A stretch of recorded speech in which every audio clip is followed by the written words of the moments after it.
একদিকে আত্মহত্যার চেষ্টা, অন্যদিকে এসআইআর আতঙ্কে মৃত্যু হলো বিমান প্রামাণিকের। বীরভূমের ঘটনা। অভিষেক বন্দ্যোপাধ্যায়ের নির্দেশে মৃতের বাড়িতে গেলেন রাজ্যের মন্ত্রী।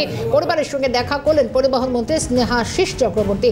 পরিবারের পাশে থাকার আশ্বাস, ছেলের সঙ্গে কথা বললেন, পরিবারের অন্যান্য যারা সদস্যদের সঙ্গে কথা বললেন। শোকে মুহ্যমান গোটা এলাকার মানুষ। স্নেহাশিস চক্রবর্তী পরিবারের সঙ্গে কথা বললেন, আশ্বস্ত করলেন। পরিবারের বক্তব্য শুনব।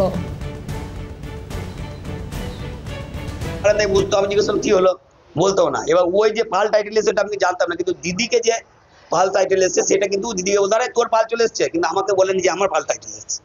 মা পরে বুঝতে পারে, খায় না দেয় না, চুপ করে বসে থাকে। তো বুধবার রাত্রে হঠাৎ দিকে বুকে ব্যথা ওঠে। তারপর ব্যথার পরে ও ছটফট করতে থাকে। আমি সঙ্গে সঙ্গে আসছি, এসে ওকে হসপিটাল টোটো দেখে ওকে বলে, ও তো আমাকে বলে যে ভাই আমি আর বাঁচবো না, হঠাৎ এই কারণে মারা গেল। কি কারণ?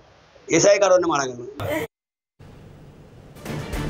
বিজেপি নেতারা হুমকি দিচ্ছে নাম বাদ যাবার। বিজেপির আতঙ্কে বহু মানুষ এখন ভয় রয়েছেন, আর এই আতঙ্ক থেকে প্রায় 17টা জন মানুষ প্রাণ হারিয়েছে।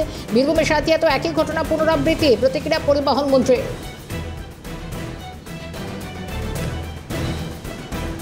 এই যে এত অল্প সময়ের মধ্যে করা, এবং বিহারেও যেটা করেছে, অনেক জায়গায় অনেক বুথে, আমাদের বেঙ্গলে অনেক বুথে ওই যখন ম্যাচিং করছিল, এক ঝটকায় 200-400 নাম বাদ হয়ে যাচ্ছে। আমরা তো সেটাই বলছি যে এত অল্প সময়ের মধ্যে এসআইআর করা যায় না।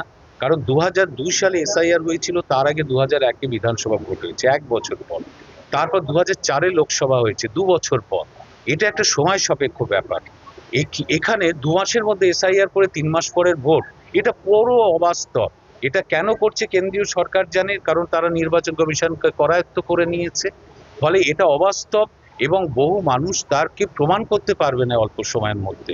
প্রকৃত ভোটারের নাম বাদ যাওয়ার সম্ভাবনা আছে, তবে কেউ চিন্তা করবেন না।